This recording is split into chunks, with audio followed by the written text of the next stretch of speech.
For tens of thousands of years, Australia's deep history unfolded in isolation.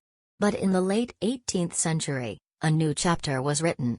Following the voyages of Captain James Cook, who charted the eastern coastline in 1770 and claimed it for Britain as New South Wales, a new plan was forged. With its American colonies lost, Britain needed a new place to send its growing population of convicts. Australia, the Great Southland, was the answer. On January 26, 1788, the First Fleet, carrying over 1,500 people, mostly convicts and their guards, arrived at the shores of Port Jackson. The new penal colony was officially established, marking the beginning of modern Australia. For the Aboriginal people, this was not a moment of discovery, but a sudden and catastrophic invasion.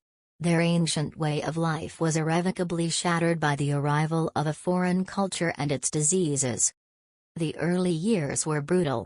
The convicts faced a harsh life of forced labor, starvation, and strict punishment. Meanwhile, a violent and often unspoken conflict known as the Frontier Wars raged across the continent. Indigenous populations, whose land and resources were being taken, fought to defend their country.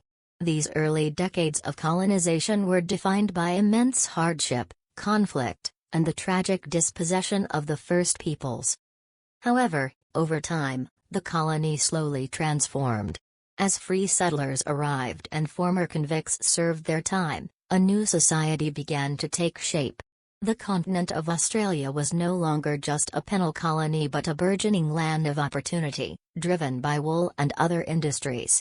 The emu and the kangaroo were now joined by the Union Jack, symbolizing the beginning of a new, complex national story,